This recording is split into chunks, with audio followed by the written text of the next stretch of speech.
Postpartum depression क्या होता है? बेसिकली ये एक टर्म हम यूज़ करते हैं जब डिलीवरी हो जाती है, उसके 2 हफ्ते 3 हफ्ते तक पेशेंट काफ़ी डिप्रेस्ड फील करती है, उसको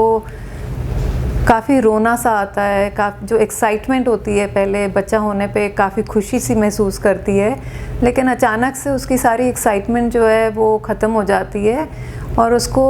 बाकी फैमिली मेम्बर्स को ऐसा लगता है, परिवार वालों को ऐसे लगता है कि इसको हुआ क्या है, क्यों बिना बात के रोई जा रही है, हमने तो उसको कुछ बोला भी नहीं है लेकिन बिना बात के ये रोई जा रही है। मगर उसका कसूर नहीं होता है उस लड़की का, उसका कारण होते हैं। एक तो हार्मोन्स चेंज होते हैं, बॉडी के हार्मोन्स सडनली चेंज हो जाते हैं, जो प्रेगनेंसी हार्मोन्स हैं वो ख़त्म हो गए और पोस्ट डिलीवरी हार्मोन्स अलग होते हैं। सेकेंडली काफ़ी टायर्डनेस, काफ़ी थकावट महसूस करती है बॉडी, सडनली बहुत चेंजेस आते हैं बॉडी में,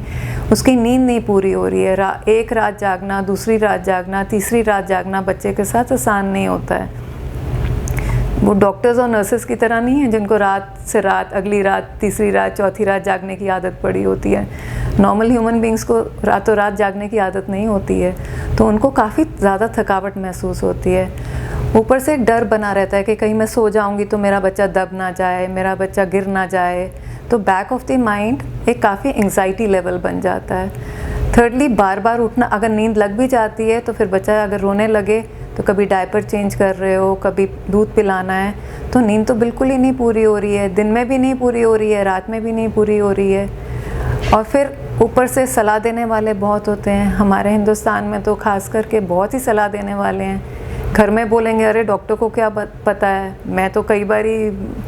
माँ बन चुकी हूँ, सास भी बोलेगी, माँ भी बोलेगी, और तो और जो घर में काम करने वाली बाई आएगी वो भी बोलेगी, सारे जने अपनी सलाह दे के जाएंगे, तो कहीं ना कहीं वो गिल्ट फीलिंग इनकलकेट हो जाएगी, उसको ये लगेगा मैं तो बहुत इनएडिक्वेट हूँ, मुझे तो कुछ आता ही नहीं समझ में, तो और ज़्यादा घबराहट सी हो जाती है मन में कि कहीं मैं सब कुछ गलत कर रही हूँ, मैं अपने बच्चे के लिए कुछ कर नहीं पा रही हूँ। सेकेंडली फिर क्या और होता है कि मिल्क प्रोडक्शन, डॉक्टर समझा के जाएगा कि ब्रेस्ट मिल्क देना बच्चे के लिए सबसे अच्छा है, मगर कुदरती ब्रेस्ट मिल्क भी सेकंड से थर्ड डे, दूसरे से तीसरे दिन ही जाके आना है, मगर वो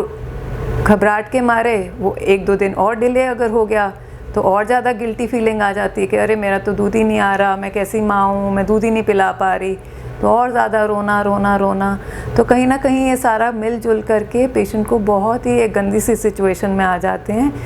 घर वाले, पेरेंट्स, मदर इन लॉ सब फोर्स कर रहे हैं दूध पिलाओ बच्चे को, दूध पिलाओ, दूध आ नहीं रहा है, तो एक सारा मिलजुल करके बहुत ही कभी कभी एक ख़राब सी सिचुएशन हो जाती है पेशेंट के लिए कि सारी खुशी तो बच्चा पैदा करने की उड़ जाती है, सिर्फ रोना धोना और टेंशन वाली सिचुएशन घर में हो जाती है। तो इस सारी सिचुएशन को काफ़ी अच्छी तरह डील करना पड़ता है, घर वालों को भी अच्छे से समझना चाहिए, डॉक्टर को भी अच्छे से समझना चाहिए कि इसको थोड़ा प्यार से डील करना चाहिए पेशेंट को, और समझदारी के साथ डील करना चाहिए पेशेंट को उस टाइम पे। तो उसको 2 से 3 हफ्ते का पेशेंट को कभी कभी टाइम लगता है सारी सिचुएशन को बाहर निकलने पे, और कभी कभी ये सिचुएशन इतनी एक्सट्रीम हो जाती है कि कभी कभी हमें दवाई भी देनी पड़ती है पेशेंट को इस सिचुएशन से निकलने के लिए। मगर इस सिचुएशन को अगर डॉक्टर समझता है, घर वाले समझते हैं, तभी हेल्प आउट कर सकते हो, लेकिन डांट मार के फटकार करके पेशेंट को वो समझ नहीं आती। कई बार हेल्प, मेडिकल हेल्प भी चाहिए होती है पेशेंट को इस चीज़ के लिए।